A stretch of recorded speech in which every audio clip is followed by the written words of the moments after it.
Shabbat Shalom. Let's study Torah with Rashi.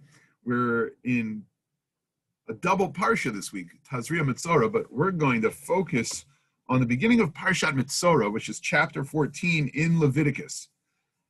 The passage begins, Vayidaber Adonai el Moshe lemor. God spoke to Moses, saying, Zot tiyeh Torah HaMetzora. This is the law of the Metzora. Interesting use of the word Torah within Torah. To say this is the law or the teachings about the Metzora, the person who is suffering with the afflictions of skin disease. V'yom tehorato, on the very day that he will become purified. So what's happened to now is that he's been moved outside the camp. The Kohen has inspected him and seen that the skin affliction indeed required him to remove himself, to be quarantined outside the camp, to be removed from society for the while that he needed to spend there. And the Kohen's going to come and inspect him and see that he's ready for the unique ceremony of purification that will allow him to now be moved back into the midst of community. The Kohen goes outside the camp. I'm reading in verse Gimel now. V'ra'ah Kohen, and the Kohen looks. V'hinei nirpa nega hatzara'at min hatzarua.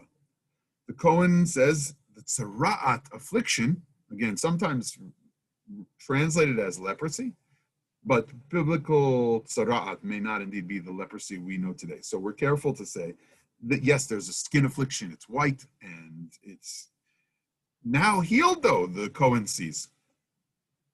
He's been healed from the Metzora, from the tzara'at.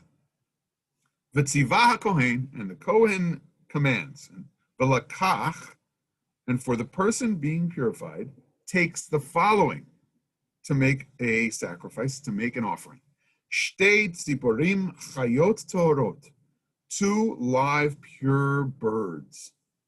Ve'etz erez ushnito la'at ve'ezov, cedar wood, a crimson wool, and hyssop. So Cohen takes and makes this special ceremony, and there's a sense of purification that overcomes.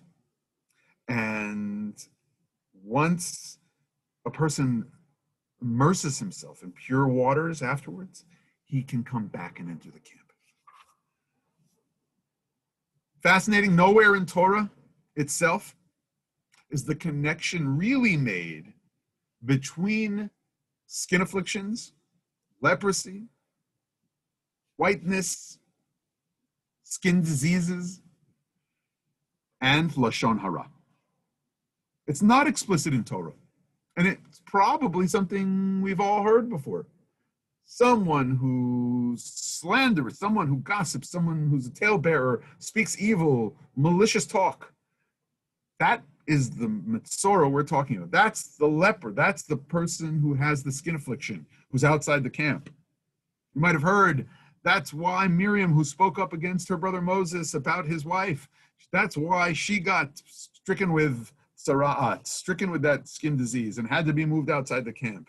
And it was for the Lashon Hara that she spoke against her brother. Now that is one Talmudic tradition.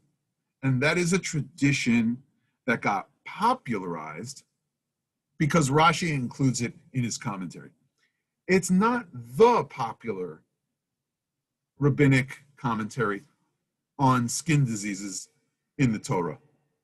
As a matter of fact, 14 chapters worth of exploration about skin diseases in the Mishnah itself, in tractate Negaim, and we don't have one little quip about the immorality of Lashon Hara, the evil speech and slander causing the skin affliction.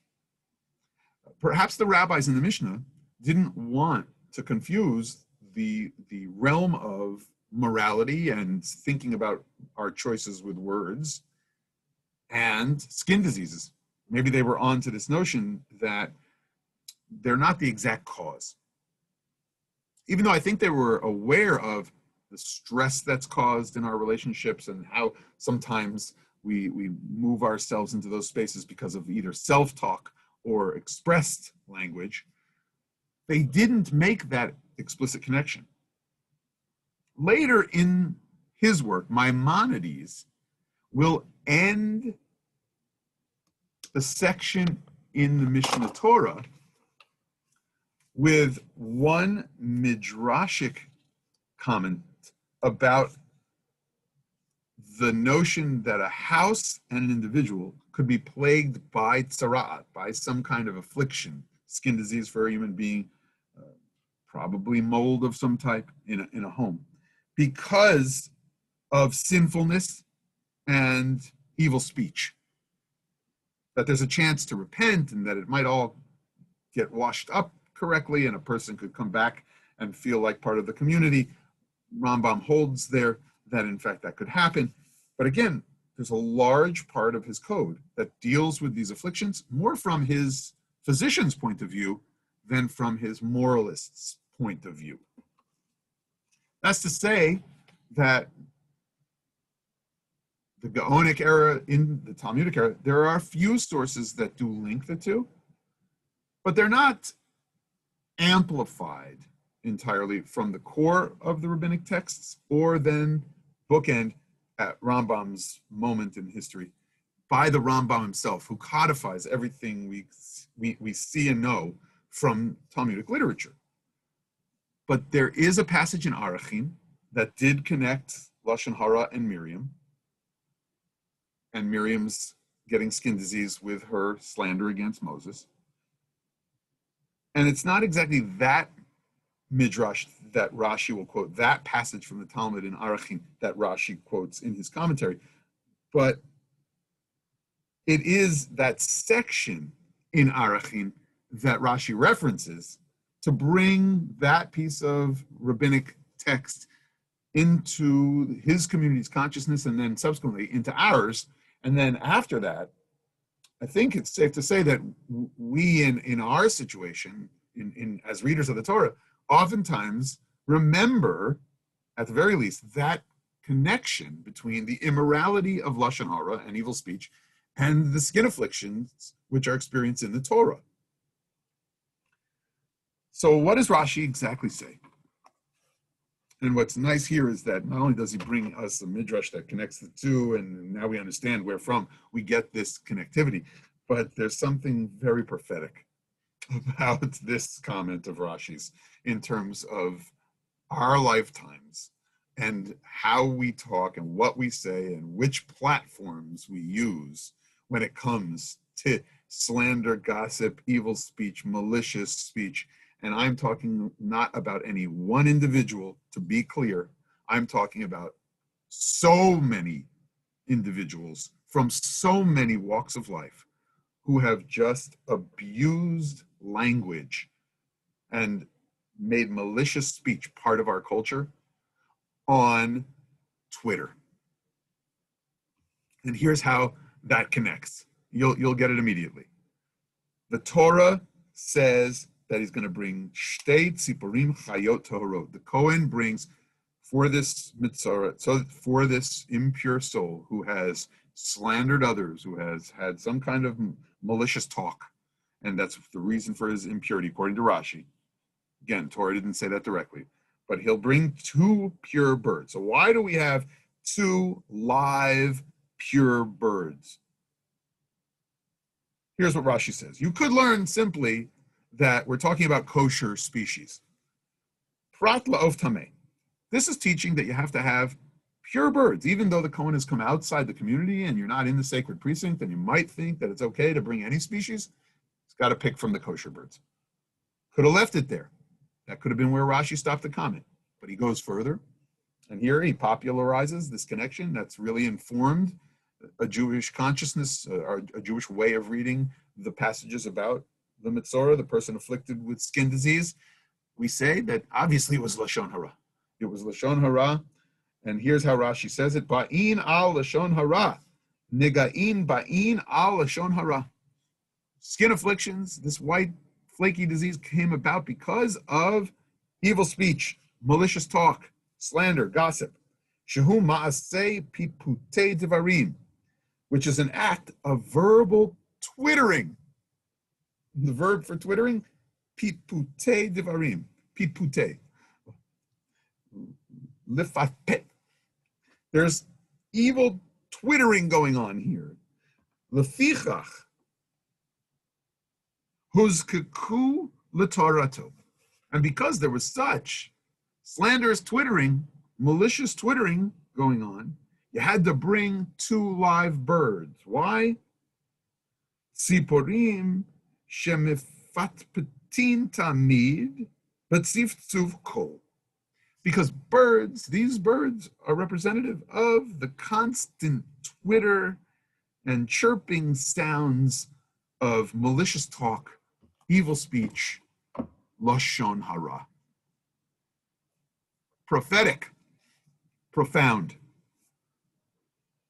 The kind of reflection that the ritual offers the one who was made impure is to say, what kind of refinement of my soul do I need to make? What kind of refinement of my speech should I make into the future?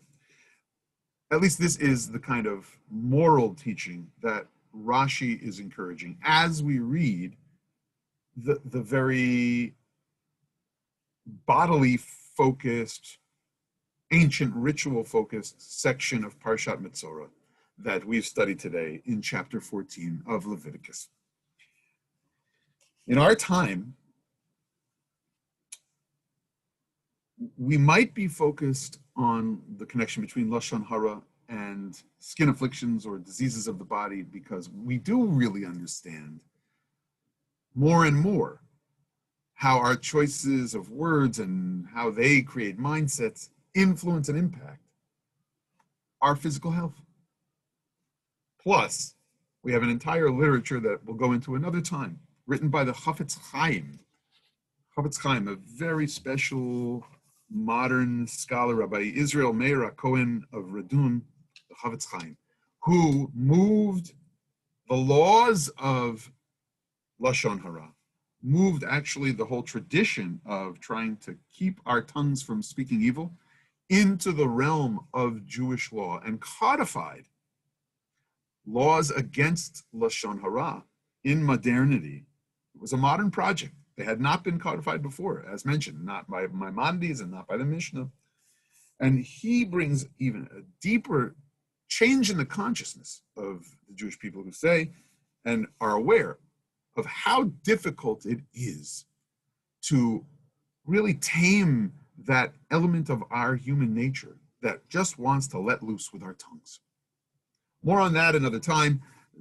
The Rashi has inspired deep reflection on our choices for our speech and language, our words, and the way we express ourselves.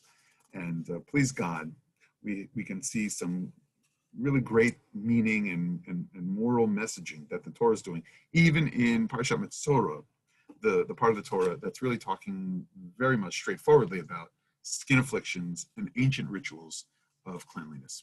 Shabbat Shalom.